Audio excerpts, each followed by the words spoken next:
Fala galera, sejam bem-vindos ao Café Católico. Aqui quem fala é o seminarista José e hoje nos reunimos para falar de um dos santos mais famosos da igreja, um grande santo que morreu há menos de 50 anos, há pouco mais de 50 anos na realidade. Vamos falar hoje sobre São Padre Pio. E para falar sobre isso, sempre aqui comigo a minha irmã, Bruna. Eu gosto porque eu e o Padre Pio somos devotos da mesma santa. E, mais uma vez aqui conosco, Elvis. E aí, galera, tudo bem? Sou muito amigo do Padre Pio, então, cuidem comigo. Então é isso aí, gente. Pega o seu café e vem aproveitar esse episódio do Café Católico.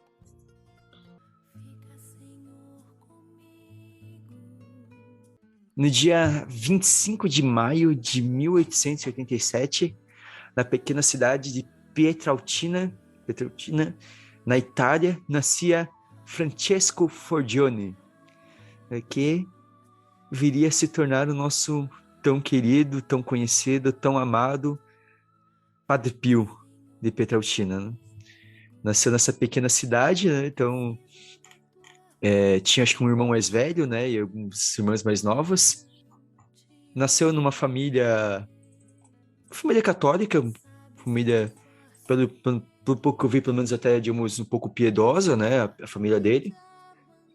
Uma família simples, muito simples, né, de pais iletrados, mas que o ajudaram a dar uma educação católica.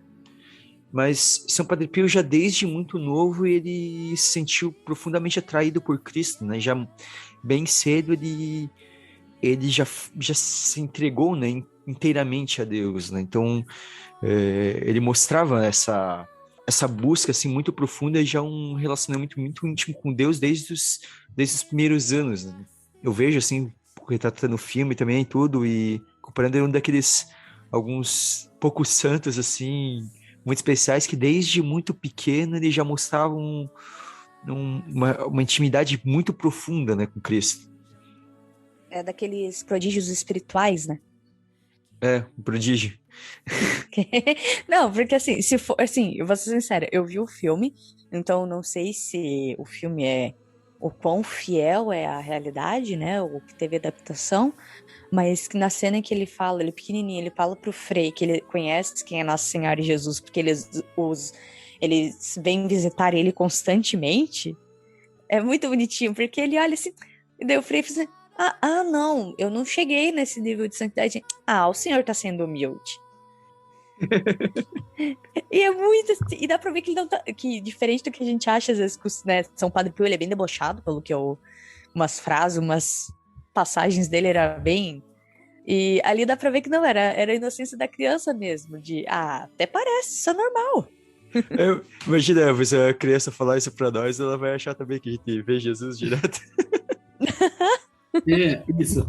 No filme realmente tem uma. Eu acho que imagino ter uma adaptação mesmo, como a Bruna falou, porque na biografia dele é revelado esse fato para o diretor espiritual dele, né? Porque ele entrou para o convento, ele entrou para a vida religiosa, crendo que todos tinham a oportunidade que ele tinha de ver Jesus, Maria e José e seu anjo da guarda. Então, ele foi revelar, na verdade, mais tarde para o seu diretor espiritual, Padre Agostinho, que ele realmente tinha essas intimidades que naturalmente nós não temos, né?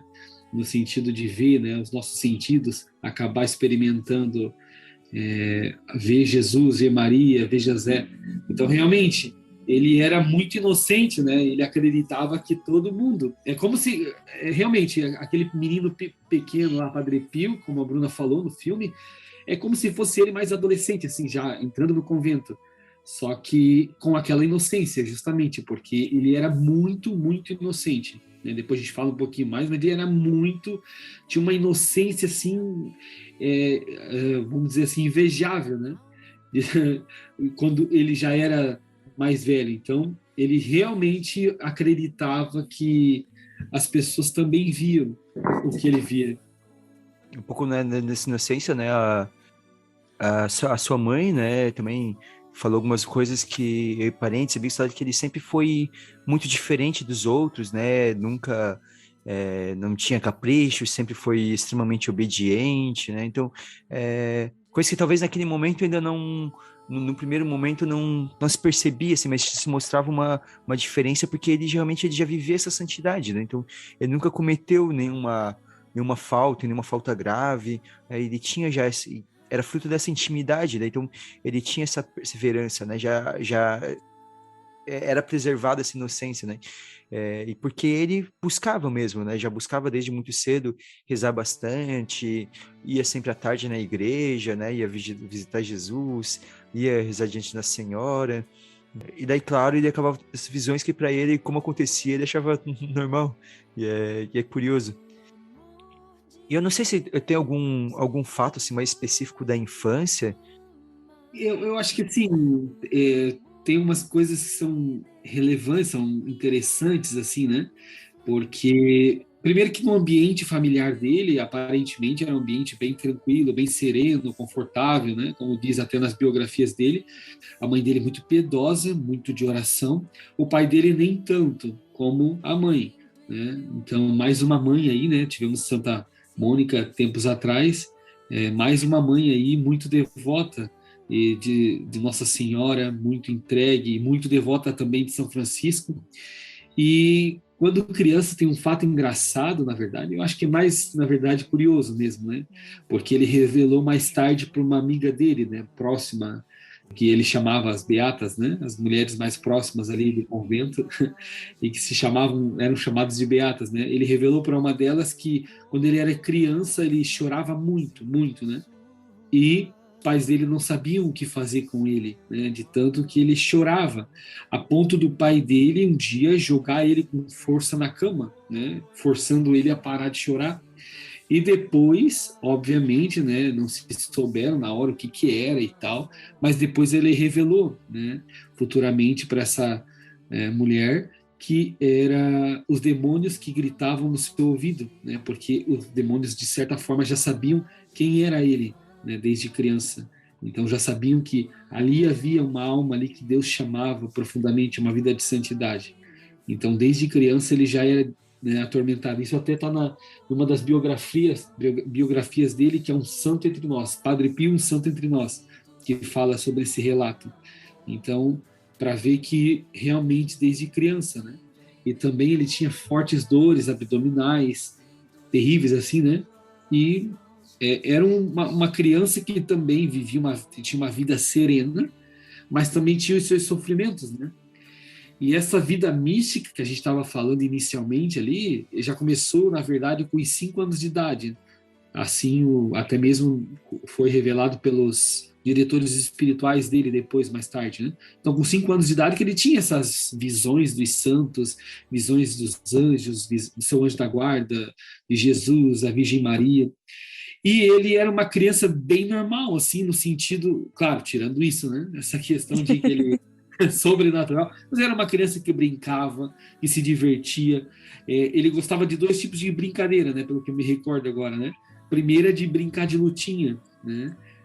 Com as crianças, com as pessoas, com os jovenzinhos do seu povoado lá, né? E ele gostava de brincar de lutinha, e uma outra brincadeira que ele gostava de fazer procissão, né? De se fazer ele padre e fazer procissão, assim, né? Mas era bem engraçado porque ele era muito virtuoso, assim, né? Por mais que ele era uma criança comum no sentido de brincar, se divertir, gostar das coisas de criança, mas ele era muito virtuoso, assim, tanto que a vizinhança diziam que ele era santinho, né? Falavam, nosso santinho veio ali, porque se alguma criança ousasse falar um palavrão perto dele ou coisa assim, ele ficava paralisado de um instante e de repente saía correndo, né? Porque ele achava que aquilo ofendia a Deus de um certo, assim, de uma forma profunda, sabe? Então ele tinha uma vida virtuosa. Claro que a gente sabe que a virtude vamos dizer, você vai tendo hábitos, né?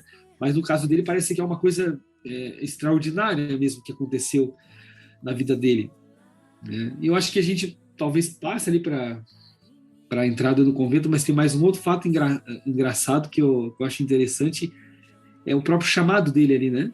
Quando ele se sentiu chamado a ser frei capuchinho, porque ele viu um frei, né, um frei chamado Frei Camilo, se eu não me engano o nome dele, Frei Camilo, e ele ficava, como os franciscanos, né, são da ordem mendicante, esse frei antigamente, os freis antigamente pediam, né, eram pedintes, né, ficavam pedindo dinheiro, esmolas, e esse frei estava passando pelo povoado onde Padre Pio estava, né, e eu acho que ele tinha mais ou menos uns 10 anos, quando ele falou que queria ser frade, né? Então ele viu aquele frei e se encantou, primeiro pelo hábito e segundo pela barba do frei, né? Foi uma das coisas que é bem engraçado isso. Duas biografias que eu lia, tanto da minha biblioteca católica quanto essa O Santo Entre Nós, as duas relatavam esse fato, que ele se atraiu pela barba, né? A barba parece que fixou. E ele dizia, eu quero ter uma barba que nem a do Frei Camilo, né?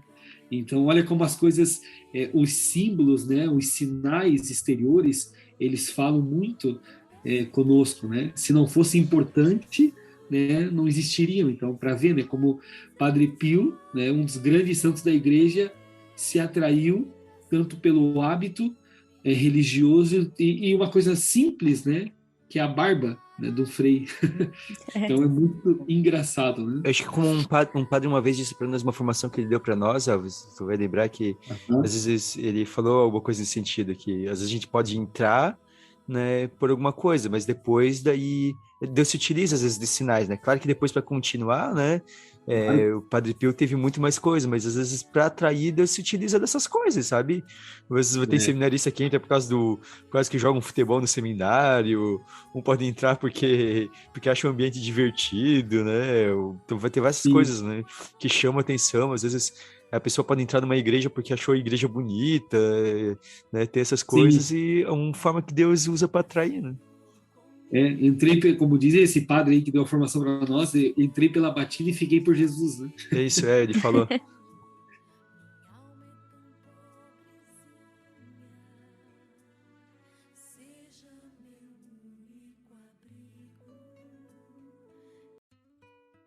Mas é isso. Então, daí, ele, no ano de 1903, né, um pouco antes de completar 16 anos, ele entrou, então, para a Ordem dos Capuchinhos.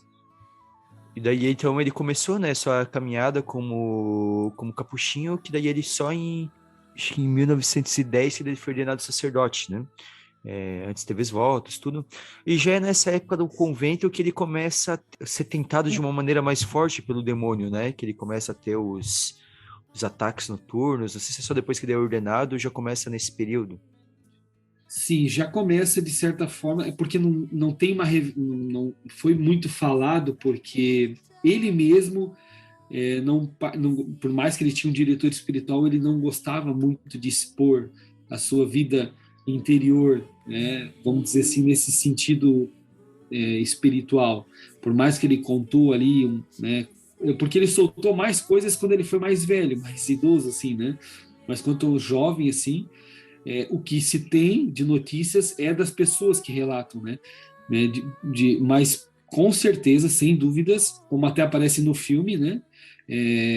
Houve ali uma tentação de o demônio aparecer, ou, né? No filme relata um cachorro, né, que aparece e depois ele diz que era Deus como amassa-se um pão para ficar macio, fazendo assim na alma dele, né? É como se fosse Deus, no caso, né, enviando aquele cachorro, que poderia ser talvez o símbolo do demônio, para forjar ele, né, para amadurecer ele. Mas no noviciado foi um período assim de muita maturidade para ele, né? Então foi onde ele assume o nome de Frei Pio, né, onde ele assume então essa nova roupagem, que também é o hábito, mas o nome dele, né? Não se sabe por que ele escolheu Pio, não se sabe se era por causa de algum papa ou por conta de algum familiar. Não se tem tem várias histórias, né? Mas no noviciado, que as pessoas relatavam dele, que ele era um jovem reservado, mas muito alegre e brincalhão, né? E muito, de uma forma extraordinária, caridosa, assim, ó. Ele era caridoso ao extremo, né? Ele fazia de tudo e ele gostava muito de contar piadas, de fazer os outros ficarem felizes. Parece que era a alegria dele, né? Uma coisa muito interessante. Isso até que está no relato desse livro da minha biblioteca católica. Ele gostava muito de divertir as pessoas, de contar piadas, só que ele era um pouco reservado, né? Em alguns momentos. Então ele era um jovem muito, vamos dizer assim, muito da gente, mas que vivia virtudes praticamente já com seus 19, entre 16 a 19 anos, de uma forma virtuosa já, né? De uma forma já extraordinária. Alguém muito mais maduro, né? Como se alguém que tivesse já vivido uma vida, talvez assim, comparado a alguém que tivesse trilhado já um caminho de amadurecimento dentro de uma vida religiosa, por exemplo, de uma busca já de décadas, talvez, né? Algo que ele já expressava já com seus 16, 17 anos, né? Uma virtude que muitas vezes você vai encontrar em alguém que fez uma busca de Deus ali por 50, 60 anos, ele já se manifestava ali cedo já, né? Essa maturidade nele. E é legal ver essa ponta ali, tipo, que ele era brincalhão, né, piadista, porque às vezes eu, particularmente, por um tempo, eu tive essa visão de que o Padre Pio é só o padre do tapa na cara, sabe? Era o santo do tapa na cara só. E, tipo, ele não era simplesmente brabo como o pessoal, ele tinha os seus momentos, né? Mas eu acho que é bem como um estilo, como um pai, assim mesmo, né? Que, tipo, vai ter um momento que vai ficar brabo, vai dar uns tapas quando necessário, mas também faz rir, vai contar umas histórias, tudo. Esses ataques, entre aspas, muito entre aspas, de furor dele, também entre aspas, foi muito ainda quando ele foi sacerdote, mas assim, eu acho que por conta até mesmo, em especial das idolatrias que haviam sobre ele detestava, né, qualquer tipo de bajulação. Né? Então, acho que isso era uma das coisas que muito irritava ele. E quando atacavam a igreja, parece que ele, né, ele se revoltava. Né? Mas ele era um homem, se a gente for enquadrar ele, né, não se deve fazer isso, talvez, mas talvez se enquadre no temperamento, talvez, né, poderia ser um pouco mais colérico ali, né? Mas no noviciado ele tinha essa vida mais reservada, mais brincalhona. Só que, claro, e eu acho que ao decorrer da caminhada dele, ele foi, na verdade, talvez se soltando ou talvez se estressando mesmo por conta das pessoas, né? A ponto de até depois a gente conta, mas a ponto de quando ele era padre, se ele passasse no meio do povo, ele chegava na sacristia sem hábito, porque as pessoas iam com tesoura cortar pedaços do hábito dele, né? Então, olha o tamanho, né, por mais que eu também, se estivesse lá, faria a mesma coisa, bem sinceramente, mas, de certa forma, ele se irritava, né, com isso. Então, acho que... Por causa da humildade dele, né? Porque ele não queria isso, né? Então, ele não queria para isso, né? De jeito nenhum. E o noviciado dele, assim, ó, foi muito, muito austero, assim, muito, de fato, dolorido, né? Tanto para o corpo quanto para a alma, né? Então, tanto que ele diz, né, no filme, né, que o noviciado, né, ele bate na cara de um freizinho, assim, devagarzinho, claro, e fala assim, o nosso noviciado era difícil, né? Muito duro. E realmente, o noviciado era duro ao extremo, a ponto de que eles mortificavam todos os sentidos, né? Durante a noite, tocavam um barulho lá, que é tipo aquele quando a gente vai na praia e escuta batendo lá, para que estão vendendo algum tipo de comida, um ferro batendo na madeira, era para mortificar os ouvidos, né? Vamos dizer assim, o frio que eles passavam, pouca roupa, dormindo em lugares desconfortáveis para mortificar esse sentido. Qual que é o sentido do tato, toque, né? Tato. Do tato.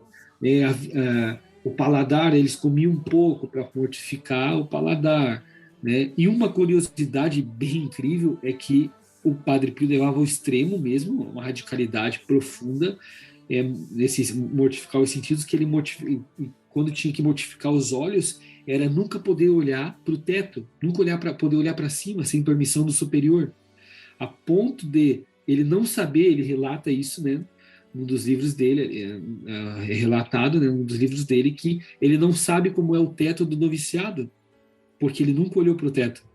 Nossa. Ao ponto, é uma obediência profunda, né?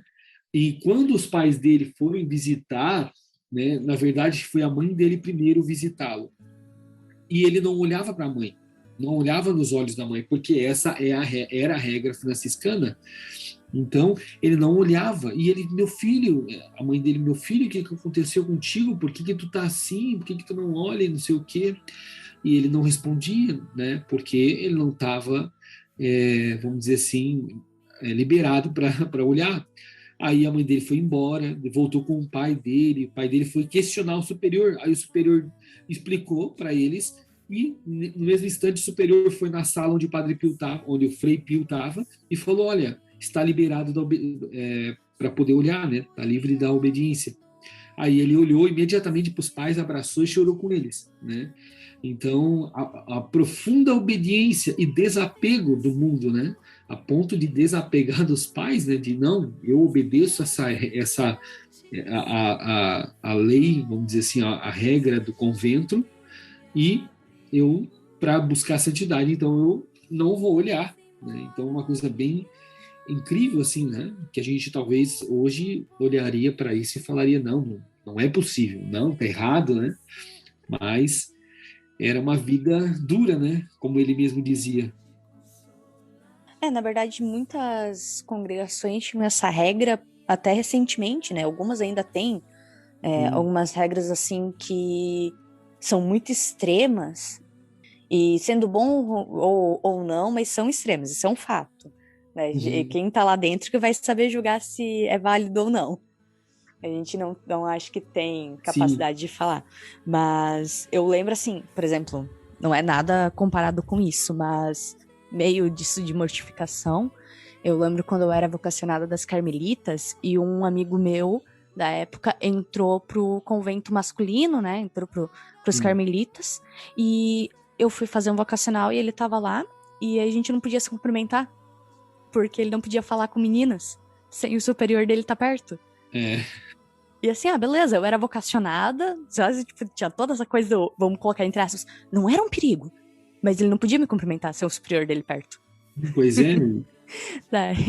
daí até que esperou-se um pouco ali, participou da missa e tal, aí depois o superior dele chegou perto, daí a gente pôde se cumprimentar. Mas é meio torturante, assim. Sim, são regras, né, de cada mosteiro, congregação, convento, que talvez nós não conseguimos compreender, né? Então, mas é um mistério, né? E uma outra curiosidade dele, né, que ele no noviciado, eu tanto que eu comparo esse período como um período de muita, talvez, cura, vamos dizer, é muito, talvez, fulo usar essa palavra para o Padre Pio, mas eu tentando entender o porquê disso, mas eu uso essa palavra cura, né? Porque ele passou um período noviciado inteiro que ele chorava muito, né?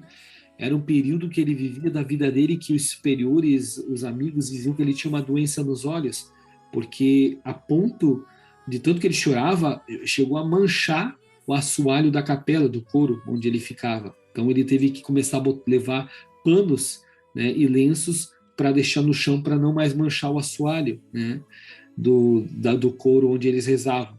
Então eu vejo que era um momento de muita intimidade com Deus, que Deus tocava profundamente na humanidade de Frei Pio, a ponto de ele soltar para fora as lágrimas. Então foi um noviciado inteiro, praticamente, que ele passou por isso, né?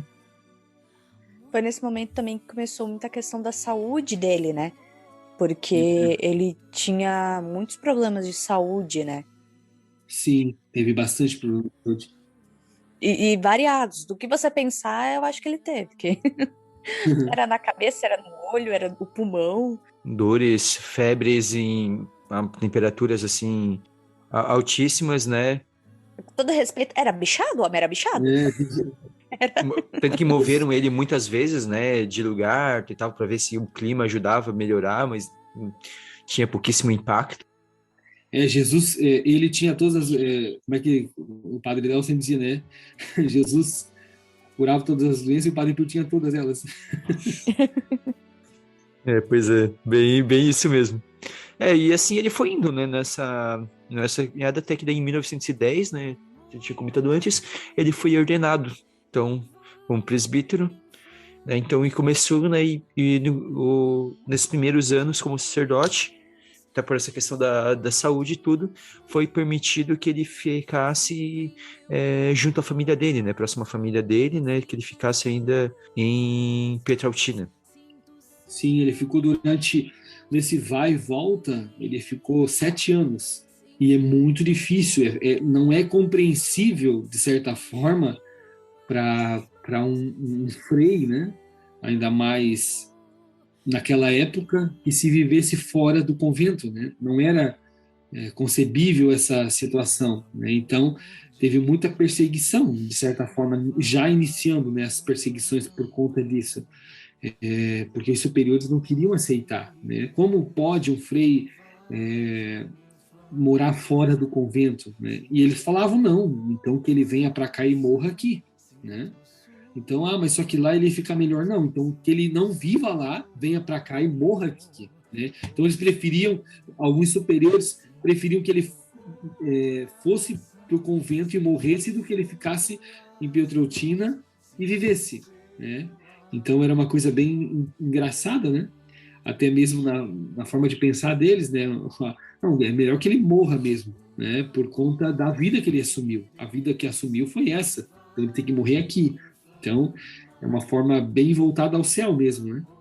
Então, ele teve, na verdade, ele teve os problemas, as crises de saúde antes da ordenação, né?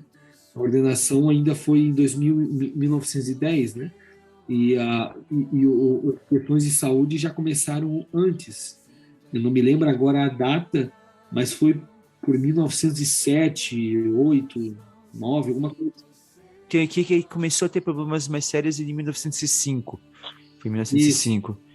porque nesse período ele estudava filosofia, né? Isso. E daí, em 1907, ele fez a profissão solene, né? Ele fez os Isso. votos perpétuos, né? E depois...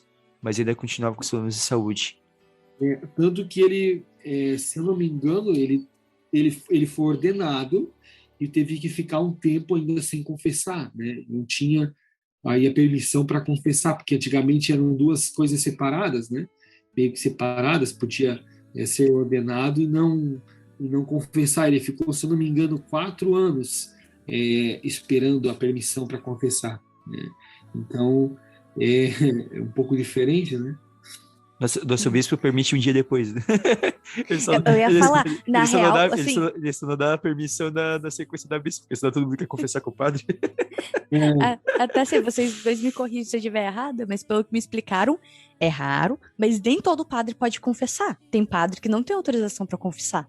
É que, na verdade, assim, Não, o não, é que as bispo. pessoas acham já que é realmente um negócio assim, assim, tipo. É que assim, um bispo, ele pode, assim como vai acontecer, dizer que aconteceu com o Padre Pio depois, né, por uma coisa mais séria, por algum motivo, a igreja pode proibir o padre de exercer o ministério, né, seja missa mas geralmente logo depois, assim, já começa a exercer plenamente, né. Sim, é um pouco até acho que diferente, porque já na teologia já se passa entre aspas, na prova, que eu não me lembro o nome dela, Audiências, eu acho que é. no quarto ano de teologia já se faz essa prova. Isso, É, É, daí, gente, porque se faz uma prova pra poder confessar. Não é. exatamente. um padre monta um caso e você atende, né, esse caso e dá as respostas que você aprendeu durante o período da matéria da faculdade. Então, Tem que fazer todo o rito. mais ou menos isso, né? Mas tá bom. E daí, então, ele ficou esses primeiros anos ali, né? Então, ainda em Petrotina. E daí, depois, né? Até que em 1916, algumas vezes tentaram, né? Obrigar ele a voltar. E ele... Mas Padre Pio falava que Deus não queria que ele saísse de lá, né? E dava um jeito de contornar tudo. Mas até que em 1916, daí não teve mais como. Ele foi obrigado mesmo. E foi levado, então, para a cidade onde ele se estabeleceu e onde ele disse que ele iria ficar e ficou, né, até a sua morte em San Giovanni Rotondo.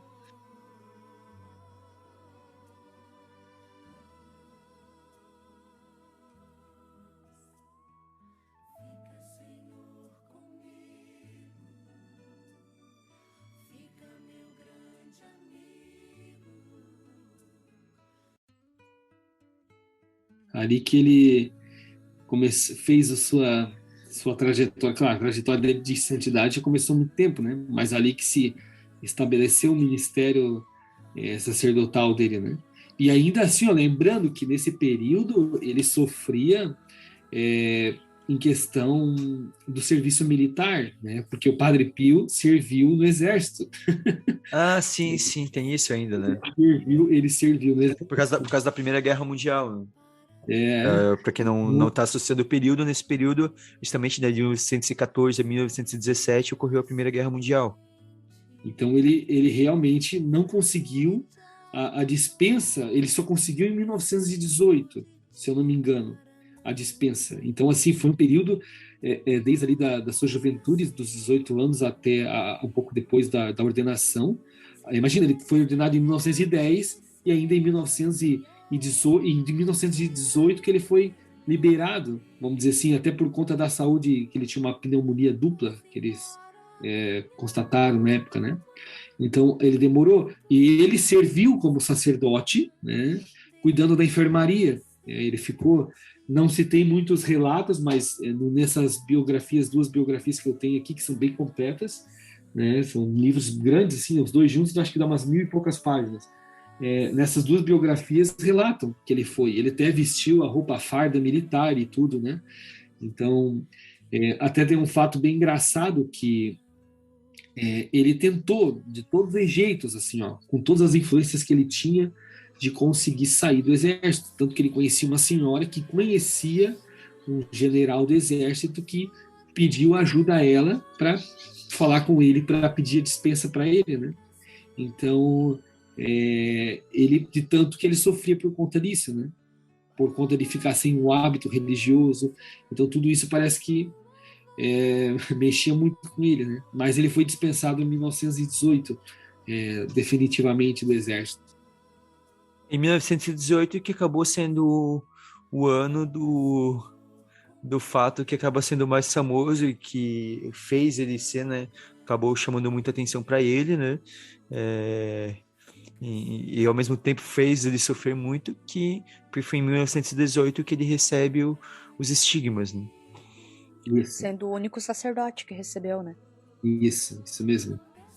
Ele recebeu ele já se tinha, né, boatos na época, mas também foi dito depois, a partir dos diretores espirituais, que ele já tinha, né, as dores fortes, se eu não me engano, desde 1910 ali, né? Logo após a ordenação dele, alguma coisa assim, eu não me recordo, 1910 ou 11, que ele já sofria as dores, só que de forma invisível, né? E da forma que ele queria.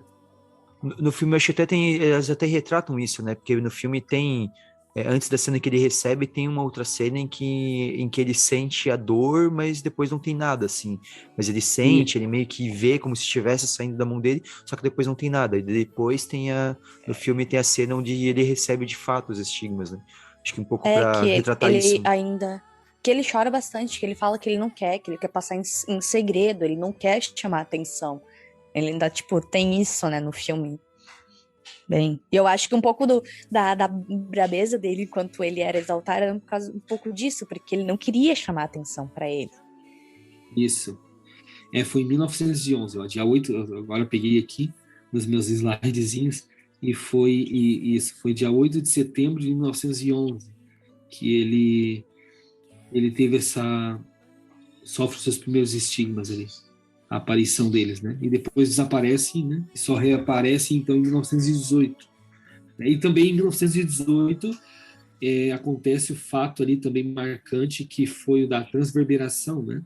Que aparece um anjo, enquanto ele estava confessando, aparece esse anjo na frente dele, como se fosse uma pessoa que fosse confessar, né? E de repente esse anjo se levanta e dá uma flechada no coração dele, onde abre uma ferida de 14 centímetros aproximadamente. Ou seja, né, quase que fazer uma volta no coração dele, né? Porque se a gente pegar o nosso coração ali, deve ter uns 10 centímetros pegando pela nossa mão ali, né? Que dizem que nosso coração é mais ou menos o tamanho da nossa mão. Pegaria, então, uma grande parte do coração dele, né? Principalmente por causa dos estigmas, ajuda um pouco a chamar atenção, né? E já nessa época, não somente por causa dos estigmas, mas por por outros dons, né, por toda a entrega que ele tinha na confissão, principalmente, né, então começa a ter muitas e muitas peregrinações, né, para San Giovanni Rotondo, né, e isso começa a chamar bastante a atenção da igreja, né, a igreja começa a se preocupar, e o que leva o Padre Pio a várias e várias investigações que vão ter na vida dele, ao longo da vida dele, né, nesses próximos 50 anos aí de que ele convive com os estigmas, né, até a morte dele, né, que vão ser muitas e muitas as investigações e perseguições, né. Sim, e justamente um ano depois ali ele ter recebido os estigmas, então começa a ter essa divulgação da notícia que o Padre Pio tinha os estigmas, tinha um sacerdote capuchinho que tinha recebido os estigmas, por mais que isso era para ele uma das piores coisas do mundo, assim, né? Ele ser conhecido, né? Tanto que era uma das coisas que ele menos desejava na vida, né? Mas, inevitavelmente, né? Não tem como. As notícias correm, começa a correr e começa a ter realmente em 1919 peregrinos, né? Os primeiros peregrinos, aquele conhecer o Padre Pio, que ele vê os seus estigmas, aquele tocar no Padre Pio, e nesse mesmo ano começa então o próprio convento, a própria ordem, na verdade, começa a enviar seus médicos, né? Os médicos mais renomados da época na Itália, a começar, não, vamos investigar esse padre, né? Porque será que é real? Será que não é, vamos dizer assim, uma invenção, né? Então, começou-se então alguns médicos, alguns doutores realmente a investigar. Tinham alguns doutores que agiam de má fé mesmo, né? Dizendo que foi uma coisa criada pelo próprio Padre Pio. Outros diziam que não, que era um fenômeno extraordinário, mas os próprios freis conviviam com o Padre Pio e diziam é impossível ele fazer isso com ele mesmo, né? Um homem daquele fazer isso com ele mesmo e sempre conviviam juntos, né? Diante do resto, e principalmente diante de todo o resto da vida dele, eles percebiam que não batia as coisas, né? Um homem como ele, porque alguém faria isso, teoricamente a acusação seria justamente para chamar atenção, mas era o resto do testemunho da vida dele, né, que ajudava a ter essa confirmação de tipo, olha, esse cara que ele sofre por ter atenção, ele quer ser reservado, ele não quer chamar atenção, ele, né, como a gente comentou, tu comentou já em outros momentos, ele fica brabo por digamos, uma devoção que se cria em torno dele, não, né, para Deus, né, porque inevitavelmente acaba, né, algumas pessoas confundindo, então isso ajuda a confirmar, né, para quem convive com ele e fala assim, não pode ter sido, é só por graça de Deus mesmo, porque ele, se ele pudesse, ele faria desaparecer os estigmas, né? Exatamente.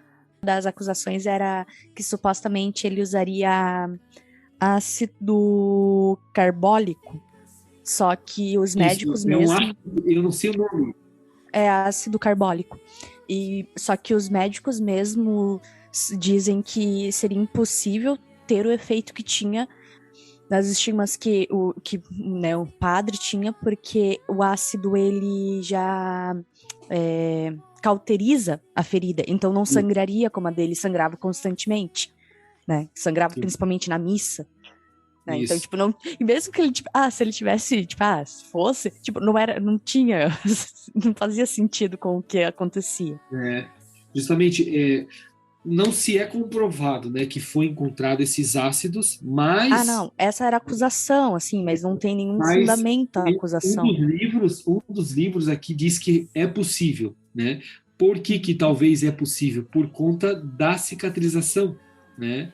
Como você falou, né? Ela cauteriza em vez de produzir os machucados. Então, talvez realmente pode ter sido encontrado numa das visitas apostólicas esse ácido no quarto do Padre Pio. Mas parece que se tinha uma receita orientando ele a ter, porque esse ácido realmente cauterizava e impedia o sangramento excessivo que tinha. Então, por isso que ele usava, né? Então, talvez é verdade que ele tinha esses ácidos mesmo. Eu não digo não nem que sim, mas que é possível. E com o intuito de ajudar na cicatrização, ou seja, voltando àquilo, né?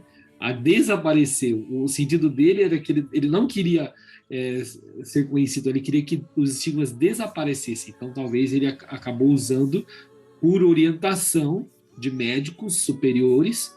Então, por isso que talvez realmente se tenha essa possibilidade, né? Então, nesse livro da Biblioteca Católica diz que tinha, realmente, né? Quer dizer, eu não me lembro qual dos dois livros que eu li aqui que tinha, que diz que ele realmente usou esses ácidos, mas com o intuito de cauterizar mesmo, né? Não de danificar mais, né? Não de criar como era a acusação, né? Isso. O fato era um, mas a conclusão do porquê do medicamento que era diferente. E ele passa, né? Desde o início, né? Ele deixa bem claro para ele que ele não poderia mostrar os estigmas para ninguém, né? E algo que ele leva ao máximo isso, né? Para a vida dele, né? Ele nunca quer tenta mostrar de jeito nenhum, né? Então, tanto que um dos máximos de como ele quer ser obediente a isso, né? É o fato da cirurgia que ele tem que fazer, que ele não pede que a cirurgia seja feita sem ele tomar anestesia para que ninguém fosse ver os estigmas dele enquanto ele estivesse sedado, né? No filme aparece uma coisa, né? Que realmente ele fez a cirurgia e fez mesmo. Só que ele desmaiou no meio da cirurgia. Porque é muita dor, né? Muita dor. Eu tava assim, eu pensando, a gente já passou por umas cirurgias assim na vida, e deu assim, cara, como é que ele ia aguentar? Ele falou, né, que estava acostumado mais no relato da biografia deles, desses livros que eu li. Realmente ele fez a cirurgia sem anestesia, mas ele desmaiou. E com isso, os médicos deram uma olhada nos estigmas, sim. Mas olha... O Padre Pio fez a parte dele, né? Não, eu vou falar um negócio que é antiético dos médicos. Eu vou falar que foi antiético. Então, assim, aconteceu. Elvis, mas de novo, como tu falou, né? A gente ia dar uma olhadinha também, né? Eu confesso, assim, que eu confesso que eu ia dar uma olhadinha. Eu ia também. Nossa, imagina, olha a oportunidade, né? Quem perderia? Nem Deus perderia. Acho que até Deus deveria, eu vou dar uma olhadinha. Infelizmente, a gente é curioso, né? A gente entende, né? Mas a gente se coloca ali no lugar e a gente vê isso. Não deve ser fácil, né? Nem um pouco. No filme, nesse momento em que ele começa a sofrer umas acusações, tudo, eu não sei se eu tô adiantando a linha, tá? Vocês...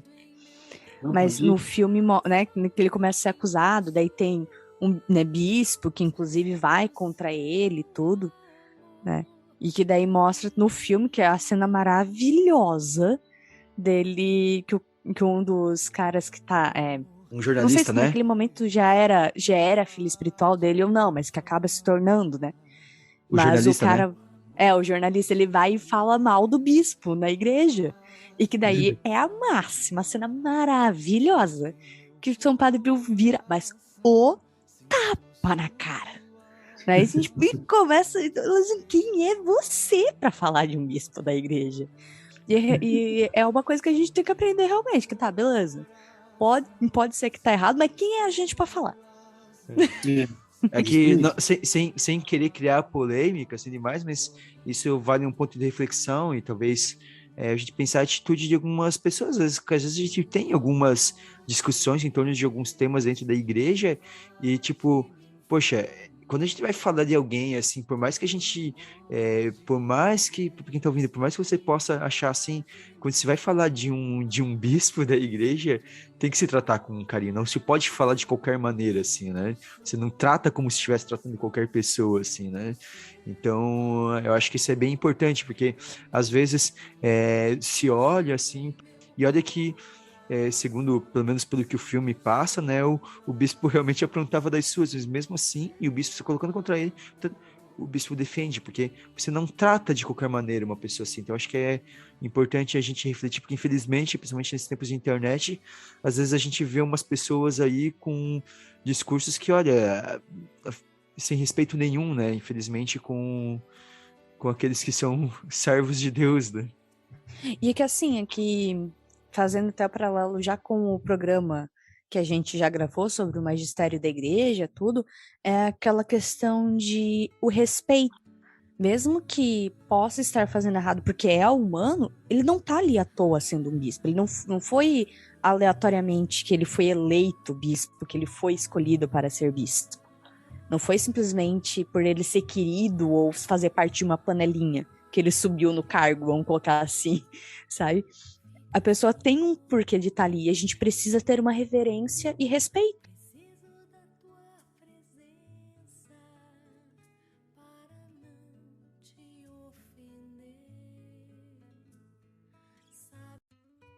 E daí, seguindo, né, dessas investigações, acho que é em 1923 que ele vai que ele vai ser proibido, né, de celebrar a missa em público, né? Acho que é isso, né, que daí acho que é isso que daí ele vai ficar no filme até parece que é rápido assim, né, mas na verdade foram 10 anos que ele não pôde, né, celebrar. Ele ficou muitos anos. Ele teve, imagina, ele teve, olha só, ele sofreu durante a vida toda dele, né? 70 visitas apostólicas. 70 visitas, é muita gente, né? Só para deixar claro, a visita apostólica não era eles indo querendo tomar um cafezinho com o Padre Pio, tá? Não, era investigação, interrogatório, Não, até hoje, qualquer visita apostólica ou as visitas que bispo faz em paróquia, assim, visita longa, não é para ser camarada, não é para tomar um cafezinho. Isso é regra da igreja. Às vezes ele vai só for conhecer. Qualquer padre que chama atenção é investigado. Que uns anos atrás, a polêmica do padre Marcelo Rossi, do padre Fábio de Mello ter sido investigado, gente, eles não falam, é padrão. Chamou atenção, a igreja vai olhar de perto. Tem que cuidar, né? A gente conversava recentemente com a irmã, né, que ela tá falando, né, das Benditas lá, que teve intervenção, que depois ela falou que do início elas tomaram o susto, mas eles descobriram que é normal com as comunidades novas, né, em algum momento ter essa intervenção, né, visita apostólica e tudo. Mas nesse sentido, mas só para esclarecer, porque as pessoas talvez quem não conhece, né, tá ouvindo aí o programa, escuta visita apostólica, deixa bem claro que as visitas não eram um cafezinho ali, não, era investigações, interrogatórios, era o Padre Pio constantemente, algumas talvez dessas eu imagino que possam até ser tranquilas, mas algumas eram muito duras, né, de o Padre Pio ser chamado de mentiroso, de ir insistentemente falando, conta a verdade, né, achando que ele estava mentindo sobre os estigmas, sobre as experiências dele, né. Durante a vida dele ele teve várias perseguições, né, e começou ali com aquele padre Gamelli, se eu não me engano, acho que é alguma coisa assim. Gemelli, né, Antônio Gemelli, né. Isso, Gemelli acho que é o médico, né? O Dr. Gemelli, né? Daí tem os dois, acho. Tem os dois, né? Agostinho Gemelli é o médico, isso, tá certo. Isso. Aí esse Padre Gamelli, colocou gravador no confessionário. O Gemelli, ele era padre e ele era um franciscano e médico. Isso. Então é isso mesmo. Agostinho então, Gemelli, assim, ele era ambos. Então teve várias, se não me engano foi em 1923, teve uma perseguição bem forte, em 1932, acho que em 31, 32 ele foi suspenso de confessar, né? Só podia celebrar missa no convento, na capela particular. Então, assim, foram algumas... Eu não me lembro agora, ao decorrer da vida dele, quantas vezes foram proibidas, né, de fazer alguma coisa. Né? Acho que, se não me engano, foram 3 vezes, né, que ele não podia celebrar, que ele... Sabe, foram, né, uma coisa... E assim, quando ele era proibiam de confessar homem e mulher. Aí, quando voltava, só pode confessar homem. Né? Aí, depois de um tempo, podia confessar mulher. Se ele se comportou bem, confessando homens, ele podia, depois de um tempo, confessar mulheres. Só que, assim, nessas perseguições, né, o povo se manifestou, né? Primeiro que até politicamente falando, houve manifestação. Porque ele sendo proibido, a cidade, o comércio acabava diminuindo, né? Então, até o próprio prefeito da cidade foi se manifestar, porque a cidade estava morrendo, né? Então, assim, teve manifestação de vários, e realmente aquela parte do filme que conta que o amigo dele lá, que leva o tapa na cara, que eu não esqueci o nome, ele realmente, aquele homem, ele foi atrás da igreja para destruir a igreja, para poder fazer com que o Padre Pio voltasse novamente ativa, né? Então foram assim, ó, perseguições terríveis. Só que como o Padre Pio sempre falou, né? A igreja fez o papel dela. Isso que eu acho bonito do Padre Pio. Sim, Ele nunca, demais, demais. ele Porque nunca Sim. assim, ó, nos colocamos numa perspectiva puramente humana. Você fala assim, ó, meu, Padre Pio tinha todos os motivos para se revoltar. Tinha todos os motivos para também fazer escândalo, para dar entrevista que ele estava sendo injustiçado, né? Ele tinha uma galera em torno do lado dele. Se ele quisesse fazer isso, ele podia. E Falta de apoio não era. humanamente, você pensa, mas é aí que tá a diferença, né? É Uhum. aí que ele, para mim, assim, eu vou dizer que os milagres chamam muita atenção, os estigmas chamam muita atenção, mas para mim a grande a santidade dele se mostra muito em coisas assim, sabe? Principalmente nisso, sabe? Porque é nesse momento em assim, que ele vai contra a lógica. Ele é, vai contra a lógica humana, né? De que a lógica humana seria ele lutar pelos direitos dele, né? Porque ele sabe que ele tá falando a verdade, mas não. Uhum. Ele respeitava. E ele defendia a é, igreja e ele, né, falava, na igreja tá certa, né, ele sempre compreendeu, né, tinha os momentos, sim, que ele se irritava um pouco mais das perseguições, né, porque, né, então tinha o momento em que ele ficava um pouco mais irado, né, por causa das perseguições constantes, né, e ser vários e vários meses ele falando sempre a verdade, mas continuavam taxando ele como mentiroso, como fraude. Mas ainda assim ele sempre ele defendia, principalmente para os outros, né? Então, às vezes na frente da pessoa ele até do investigador ele até se irava um pouco, mas para os outros principalmente para os outros ele sempre defendia muito. é, justamente, essa é uma das características dos santos, né? Por mais que sofra perseguição da igreja, sempre a igreja vai estar certa, né? E ele se colocava mesmo no posto ali, quando ele teve a última das perseguições, ali com os 70 e poucos anos, quase 80 anos, ele, ele chegava a admitir que ele estava errado mesmo, sabe? Não admitir que ele não tinha virtude, mas ele pensava, não, se a igreja está dizendo, então realmente estou errado, Alguma né? coisa tem, né? É.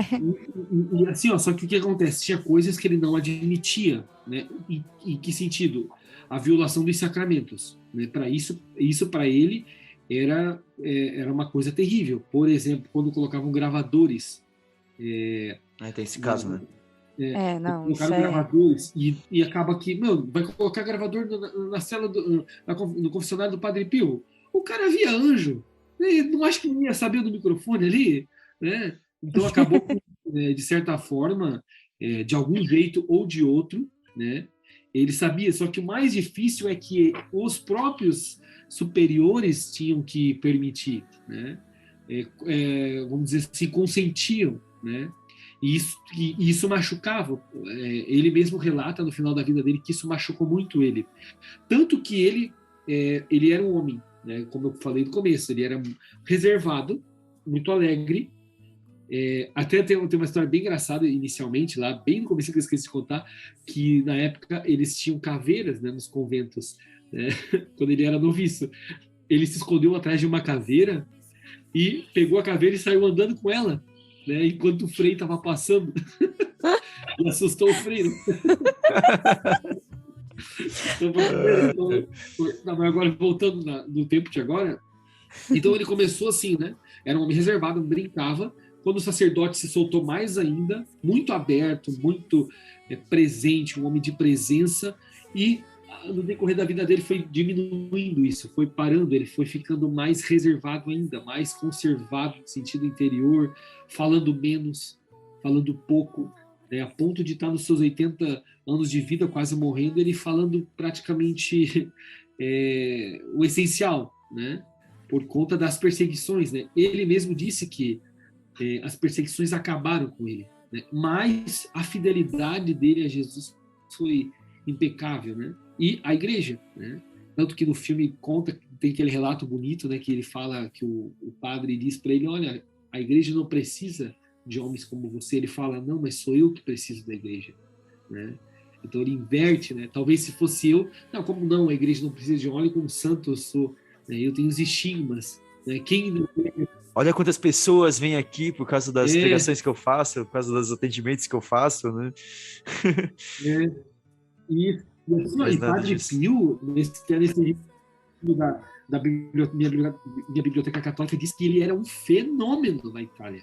Era um dos homens mais conhecidos na Itália, né? Sim, sim. Contra a vontade dele, mas ele era de fato um homem extremamente conhecido, né? Então as perseguições acabavam ganhando força por conta disso, né? Mas a beleza de tudo é que os papas gostavam muito do Padre Pio, né? Tinha um carinho muito grande para o Padre Pio, só que a igreja tinha que fazer o seu papel, né? A ponto dos papas falarem assim, olha, faça uma oração por mim. Então era engraçado, né? Esse ponto ali também, né, os papas gostavam muito, mas ainda assim agiam com cautela, e isso a gente vê a sobriedade da igreja, porque até a gente perceber quem é maluco e quem é santo, a gente tem que agir com cautela. Então a gente vê gente, por exemplo, ok, na época, né, São Padre Pio hoje a gente sabe que ele é santo, mas quantas pessoas surgem e que aparentemente são, e daí todo o pessoal já toma como se fosse realmente verdade plena, e a igreja fica assim, epa, calma, vamos dar uma olhadinha mais a fundo, porque não é assim tão rápido, né? E ainda assim se recomenda na humildade de, olha, eu posso estar julgando errado e você estar certo, realmente. Tanto que ao longo da história a gente teve, só para fazer esse paralelo, teve casos de estigmatizados que foi comprovado que era falso, né? Então, É, teve isso, né? Nós temos Assim, hoje, né? Nós temos hoje pessoas estigmatizadas. Tem um homem na internet muito famoso, italiano, e realmente ele também. Tu olha para as mãos dele, realmente, só que ele fala de OVNIs, né? uhum. Então já pode não bate as coisas, totalmente. né? Não, já pode. Aí tu já desconsidera mesmo, né? Nossa. E não só de estigmatizado, tem várias pessoas que vão fazer, tipo, revelações, ficar se vendendo como vidente, mas é para ficar lucrando em cima disso, né? Então a gente vê no comportamento.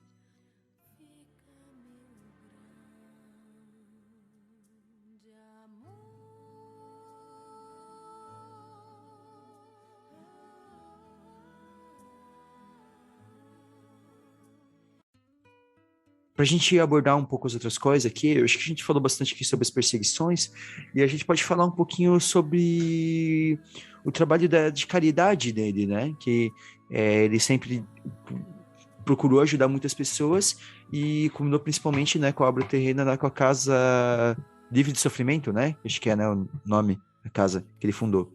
Porque sempre foi uma preocupação, né, para ele não acho que cuidar do ser humano como inteiro, né? Para a salvação dele passava por toda essa questão, né? Ele sempre procurou muito aliviar o sofrimento de todas as pessoas, né? Então isso é algo muito belo do Padre Pio também. Eu acho que como todo sacerdote chamado, mas o Padre Pio, ele acho que viveu isso de forma plena. Plena não digo, né? Mas eu até acredito que sim, né? Ele viveu Ele de forma, um grande exemplo, né, isso, ele de viveu de forma sacerdote, íntegra. né? Então, assim, ó, realmente, o padre tem essa missão, né? De ser alívio. Até o padre Adalberto falava esses tempos para nós, o sacerdote ele tem essa função, né, de ser alívio, não um peso, não fazer os outros sofrer com o ministério, né, com o nosso ministério futuro também. E o Padre Pio, ele tinha esse pensamento, não bastava só carregar os pecados, porque ele confessava entre 10 a 16 horas por dia, né, quando ele ia confessar, claro, né. Então ele não pensava só nesse tipo de alívio, né, que também é importantíssimo, né, só que ele queria criar uma casa, um hospital que pudessem acolher as pessoas da guerra, né? Que sofreram com a guerra. Se eu não me engano, acho que seria a Segunda Guerra Mundial, daí, né? Foi ali em 1947 a fundação. Pós Segunda Guerra Mundial. Segunda Guerra Mundial termina em 45, né? Isso. Então ele teve esse objetivo, né? Que foi a inauguração, se eu não me engano, eu acho que foi a inauguração do hospital em 1947. Então, ele quis realmente cuidar. E ele dizia, né, que aqui vão vir os melhores médicos, aqui vão vir os melhores profissionais de saúde. E hoje, ainda é um dos grandes hospitais da Itália, né? Então, até hoje, a Casa Livre do Sofrimento tem uma força né, de aliviar o sofrimento das pessoas. Então ele conseguiu, ele saiu ele já não era só um homem caridoso, né, com os irmãos, era algo extremo, né, e ele foi a fundo, ele falou, não, tanto que ele tirava dele para os outros, ele tirava do seu alimento diário, às vezes um pedaço de pão, que era o único que ele tinha recebido, e dava para uma família que precisava mais que ele. Olha a ponto, e fundou esse hospital. Né? Eu acho legal a fé dele, não sei se, imagina que talvez ele tenha falado isso, mas ao menos você trata bem que no filme tem lá, fala que, mas onde que vai ter o dinheiro? Deus que abre os corações vai fazer as pessoas abrirem as carteiras também. A confiança dele na providência, né? É mais pro começo do filme, né? Mas no começo que acho que sobe uma pulseira que tinha de Nossa Senhora, uma pulseira de enfeite na imagem. E daí, a coroa. E daí pergunta pra ele: não, mas eu acho que talvez tenha passado algum mendigo e Nossa Senhora ficou com pena e deu pra ele, porque pensou que ele precisava mais. E daí fica assim, piu. Sabe, tipo, a cara do superior, tipo, tá querendo mentir pra mim. Tá querendo jogar essa pra mim. E justamente era uma intimidade com Deus, assim, né? E uma sensibilidade mesmo com as pessoas, né? Porque não adianta, né? Quem se aproxima de Deus, quem é amigo de Jesus, ele vai ter é natural ter uma sensibilidade com as pessoas. Aí que a gente vê, né? Descobre se a gente é de Deus ou não. A gente está, de fato, sendo sensível? Se sim, é porque a gente está próximo de Deus, se não, é muito natural, parece isso, né? Então, é muito presente na vida do Padre Pio. Claro, não estou dizendo que a gente não pode generalizar que todo mundo que é caridoso é de Deus, né? Ou vice-versa. Mas eu acho que todo mundo que vive a caridade é um sinal de Deus. Não quer dizer que é um santo, mas a caridade é um sinal de Deus, até mesmo naqueles que talvez ainda não estejam tão próximos, mas não deixa de ser Deus agindo, né? Isso. Vou colocar no mesmo nível, tá? As coisas pra mim que são. Tipo, a gente fala muito, tem que rezar pelos outros. Ok, mas tem momentos que só oração não basta? Não basta simplesmente. Porque fulano tá, sei lá, passando fome. Eu vou rezar por ele. Ajuda ele com a comida. Tu tem como dar um pão pra ele? Vai lá e dá o pão. Não fica rezando só. Sabe? Faz alguma coisa concreta. Eu acho que tem isso de São Padre Pio, sabe? Tipo, beleza, posso rezar pela cura e talvez até curar essas pessoas. Mas vou colocar aqui, tem os médicos. Às vezes você pode ser não precisa ser só da oração, às vezes você pode ser a resposta à oração da pessoa também, né? Acho que era isso a preocupação de Padre Pio também.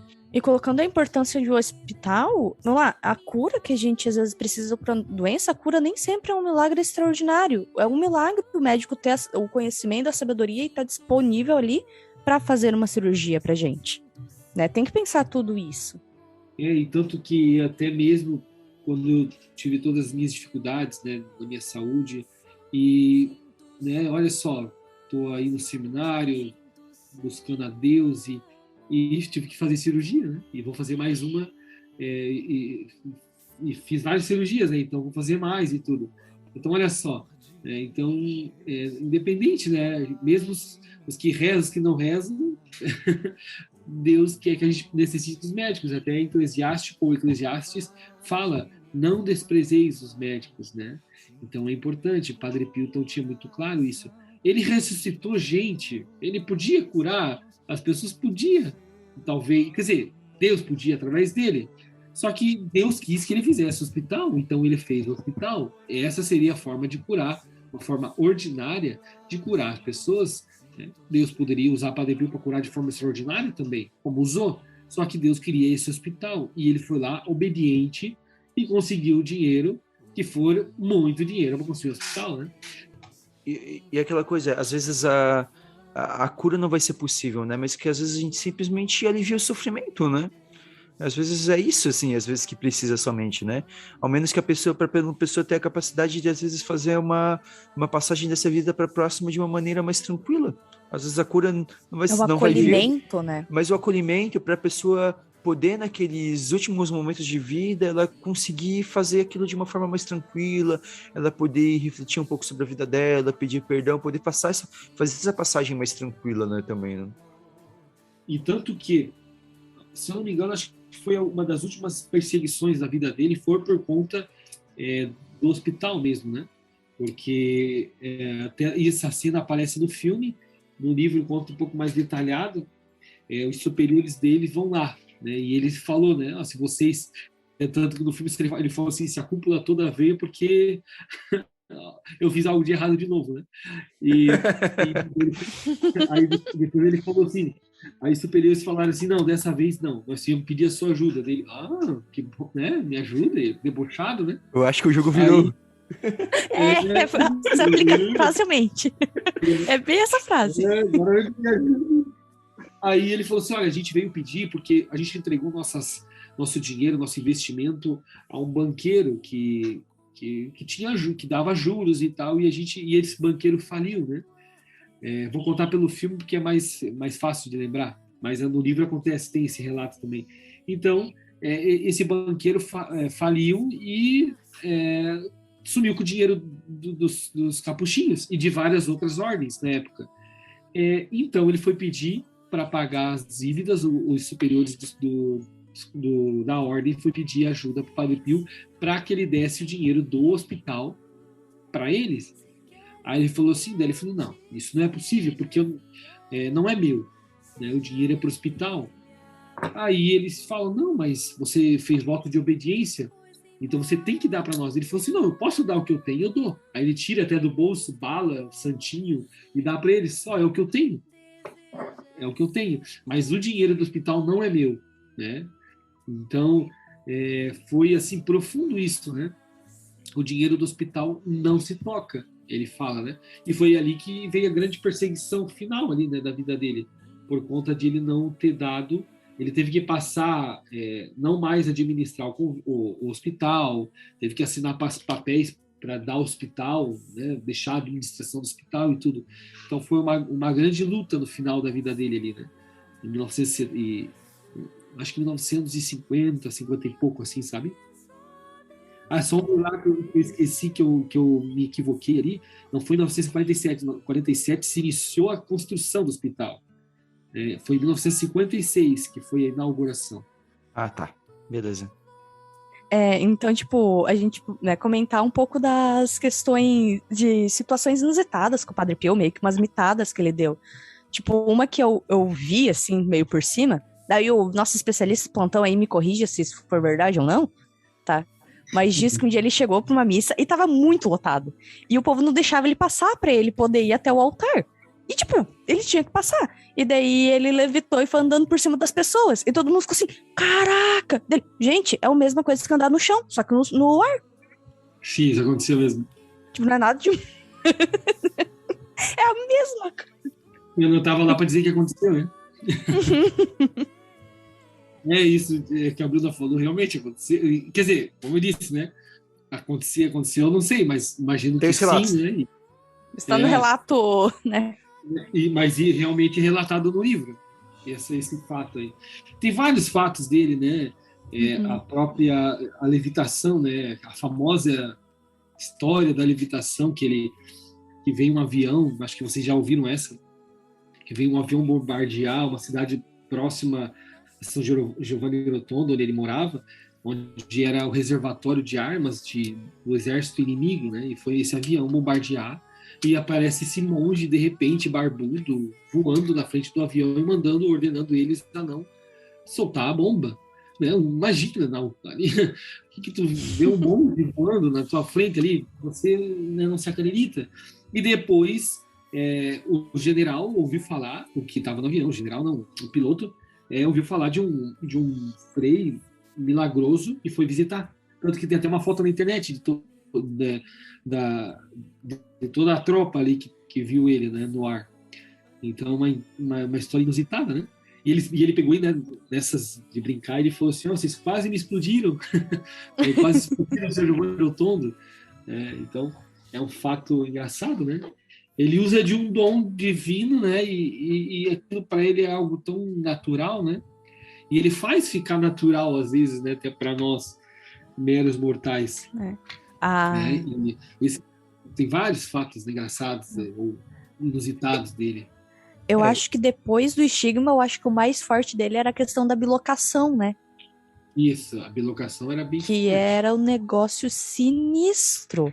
Eu sei que ali na apresentação eu falei, né, que a gente tem a mesma santa de devoção, porque São Padre Pio, ele era devoto de Santa Teresinha, né? E na época Santa Teresinha ainda não era canonizada, quando ele já era devoto dela. E daí na canonização dela, ele estava presente na Praça de São Pedro, mas né, alguém viu ele, assim, né, um frei que conhecia ele, e quando chegou para cumprimentar ele, ele sumiu. Sim. Sabe? Porque, tipo, ele tava assim, tipo, porque ele nunca saiu do convento. Depois que ele foi lá no comecinho de 1900, ele nunca mais saiu de lá, da cidade. E ele tava na canonização de Santa Teresinha. Ele encontrou até Dom...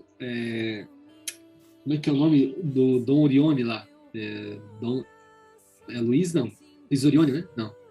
Ele encontrou esse santo, Dom Orione. É São Luís Orione?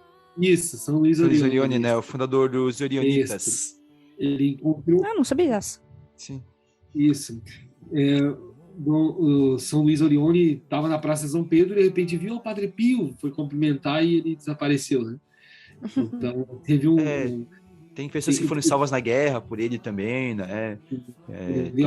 Tem um fato, assim, que é muito forte, assim, mas tem relato no livro, só que é muito difícil, assim, né, de a gente conseguir interpretar isso, mas é um fato que pode ter acontecido, que era um avião foi bombardeado no meio de um dos oceanos, eu não sei qual que é o oceano, um avião que foi bombardeado e o piloto conseguiu pular, né, sair do avião antes que ele explodisse, e de repente ele vê um monge do lado dele com ele e pega ele no colo, né, e de repente pousa no aeroporto daquele lugar, do onde ele decolou. Então, assim, é um fato muito difícil, né, mas isso está na história dele, né? Imagina, foram dois dons aí, levitação e bilocação, né? O homem aparece do nada, pega esse outro rapaz no colo e tem vários outros, e também o dom de ciência muito forte, né? Ele tinha muitas revelações, né? da clarividência, que é chamado, né? A clarividência, sim, né? Ele tinha plena noção quando uma pessoa aparecia. No filme mostra ele atendendo uma confissão do pai dele, né, no leito de morte. Isso. E o pai dele sem força, ele vai falando né, meio que faz uma acordo, assim, eu vou falar e você meio que pede perdão, né? E daí o pai dele vai falando e o pai dele fica assim, mas como é que tu... Pai, só pede perdão, não questiona. É muito assim, tipo... E era muito claro para ele também, ele tinha uma plena clareza quando a pessoa vinha, se a pessoa estava arrependida de verdade ou não, né? E ele não atendia se a pessoa não estava arrependida, né? Ele mandava, dava um sermão e mandava só quando a pessoa estivesse arrependida de verdade, ele atendia, né? Então ele conseguia, né? Era muito claro para ele isso também, né? Então, tudo fruto dessa intimidade dele com Deus, né? Então, tudo aquilo que Deus conseguia ver, ele conseguia ver também. E outra, né, uma questão de bilocação e também de outros dons aí, né? Que eu me esqueço muito fácil das histórias, mas é algo assim. Um médico indo para o plantão dele fazer uma cirurgia, parece. Eu não sei se você lembra dessa história, Zé. E de repente ele está atrás do carro do médico, né? E ele orienta como o médico tem que fazer cirurgia. Ele fala assim, olha, você vai fazer isso, não vai dar certo. Vai fazer aquilo e não vai dar certo. Então você vai fazer isso, isso, isso, isso. E o médico fala, não, como assim? Querendo me dizer como é que ter feito e tal. E de repente, esse médico vai fazer a cirurgia, vai atender essa pessoa e tenta todos os procedimentos que o Padre Pio disse que não ia dar certo. E o Padre Pio falou para ele fazer, deu certo. E ele foi visitar o Padre Pio, né, soube desse monge milagreiro também, e foi visitar o Padre Pio e disse que... e o Padre Pio chegou e falou assim, não é eu, para te dizer o que tem que ser feito, teria matado a pessoa. Né? Então, é uma cena engraçada, né? Então, como a gente disse antes, né, se aconteceu ou não, tá nos relatos dele, né? Dos dons dele. A gente pode fechar com o fato de, talvez ou não, dele ter encontrado Karol Wojtyla? Ah, sim, acho que é... que no filme mostra, mas não tem comprovação, né? E tem muita gente que toma como verdade, mas sim, aquela coisa pode ter acontecido, pode não ter acontecido. Parece que não aconteceu pessoalmente, como diz no filme, assim, né? De que ele foi até lá, né? Isso, né? Então o que hoje é São João Paulo II, né, que foi Papa, que enquanto seminarista teria tido um encontro com o Padre Pio, e Padre Pio teria falado que ele seria o Papa, né? Isso. As histórias são que a gente ouve, né? Mas a princípio é que eles conversaram por cartas, né? Não, é que eu só fui contar porque, né, vamos tomar no ponto de que alguém não conhece essa história. É porque assim, ó, teve um cardeal que disse uma vez que João Paulo II havia contado pra ele essa história, sabe? Uhum. Sabe? Mas também é aquela coisa do, tipo assim, o cardeal disse que o Papa João Paulo tinha contado isso pra ele, daí fica nessa dos relatos, né? Então, a gente não sabe assim muito, assim, né? O quão verdade Mas é isso. O que é certeza realmente é que eles tiveram contatos assim por carta, tanto que ele Se recebeu corresponderam, uma né? amiga, isso, e a amiga foi curada do câncer, né? Então isso realmente aconteceu de verdade, né? Tanto que no filme do próprio João Paulo II esse relato acontece. Não aparece o encontro deles, aparece só essa escrita de cartas. E no filme do Padre Pio acontece isso. E sim, e também é outro relato que se diz que pode ter acontecido, que ele de fato disse que o Papa João Paulo II seria um dos papas, né? Daí a própria, até puxando, né, para ela, do João Paulo II, daí às vezes diverge, né, como eu disse, é que na verdade tem um cardeal, esse cardeal só, né, mas geralmente as outras biografias de João Paulo II também, elas não trazem, assim, esse encontro pessoal, né, eles falam desse relato, alguns que chegam a falar sobre essa correspondência deles, mas não que Karol Wojtyla teria ido da Polônia até lá, né. Eu, particularmente, eu gosto no filme, na minha visão, que eu interpretei com a ceninha do filme, é que mesmo que Padre Pio tivesse encontrado o seminarista e soubesse, eu acho que ele não teria falado que ele ia ser papa. Eu também acho que não, que... Sabe, eu acho que assim, é aquela coisa, ele ia ficar assim, caraca, eu tô vendo o futuro papa na minha frente. Mas ele não ia falar porque, né, vai que sobe a cabeça. Eu acho que pelo jeito de Padre Pio, ele não ia falar, não. Talvez se visse papa, depois ela falasse, já sabia, menino. Provavelmente ficaria rezando por ele, né? Rezaria muito, tudo. Isso. Até daquele primeiro momento que quando ele fala, pra esse padre eu não posso esperar, acho que ele até diria, né? Mas ele não falaria isso, depois. Eu acho que é nessa pegada ali que eu vejo que, assim, tipo, ele não falaria, então... Mas tá bom. Eu gosto de interpretar assim. Mas eu acho que é isso. É tipo assim, se a gente fosse falar aqui dos relatos de Padre Pio, né? Nossa, a gente podia ficar horas aqui conversando, porque tem livros inteiros só falando de milagres usados ao Padre Pio e tudo. Então tem muita coisa mesmo, né? Então relacionada a ele. Mas eu acho que aqui com esse programa aqui deu para conhecer um pouco mais, né? Eu mesmo aprendi muita coisa hoje, né? Muitos detalhes, foi muito bom. E agora acho que nós podemos ir para as nossas dicas culturais.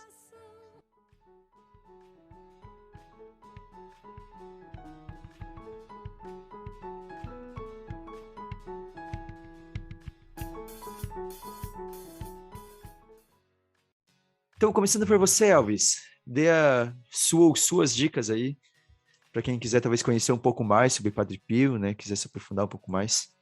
Eu tenho, então, 2 livros aqui. Quer dizer, eu tenho uns 10 livros do Padre Pio, que eu gosto bastante, mas eu tenho 2 para indicar, que é Padre Pio, um santo entre nós. O nome do autor é Renzo Alegre, que parece que foi um entrevistador, até mesmo do próprio Padre Pio. Ele teve um contato, algo assim. Eu tenho, quem quiser, eu tenho ele em PDF, quem tiver interesse. É um livro bem grosso, assim, mas ele tem 613 páginas. Eu li esse livro para fazer meu trabalho do propedêutico, que foi sobre a vida do Padre Pio. E também tem um outro que é o da Padre Pio, a história definitiva, que é da própria minha biblioteca católica, que é um livro muito completo, né? É um livro, os 2 são bem completos, assim. O que eu encontrei em um, talvez eu não encontrei tanto em outro, e assim vice-versa. Mas os 2 são bem completos. Então, posso dizer que um complementa o outro. Então, seriam essas as minhas 2 dicas para hoje. Bruna, sua dica? A minha dica, então, é um livro bem menorzinho, mas que eu acho que é o máximo de contato que eu tive com o Padre Pio em literatura, que é o livrinho O Sorriso de Deus. que são várias, são frases do Padre Pio, uma para cada dia e para cada dia do ano, né? E essas frasezinhas trazem bastante reflexão, assim, é bem simplesinho, mas eu acho legal. E indicar o filme, então, também do Padre Pio. E dar a dica também em relação ao filme, assim, prepara a tarde inteira se tu for assistir, sabe? Reserva um tempo. Não vai achando que tu vai assistir rapidinho porque é um filme longo. Deve assistir em 2 partes se quiser, ele tem até a divisão certinha no Não, meio. mas é que é pro povo se preparar, porque eu lembro a vez que a gente foi assistir com o pessoal do grupo de homens, acabou a primeira parte, o pessoal se levantando e a gente, não, tem a segunda parte. Eu tenho o quê? O pessoal ficou meio... Mas, tá bom. Então é isso. A minha dica vai ser um álbum de músicas, tem um álbum da Paulinas, que todas as músicas elas são inspiradas na obra do Padre Pio. É bem bonito, o nome do álbum é Fica Senhor Comigo. Eu sei que no YouTube ele tem inteiro, eu não sei se ele tem no Spotify, mas talvez tenha, porque na verdade eu não cheguei a olhar. Mas não, assim, ele tem no Spotify também. Então tem no Spotify, tem no YouTube, Fica Senhor Comigo. São um álbum inteiro com canções inspiradas na obra do Padre Pio. Então, é isso. Bruna, considerações finais? Nos sigam no Instagram, né, no @café.católico, e entrem em contato com a gente ali pelo direct, né? Se tiverem alguma dica, alguma pergunta, alguma correção, fiquem à vontade ali para falar conosco. E também, né, esse episódio foi através da enquete, né, que a gente fez e foi votando ali.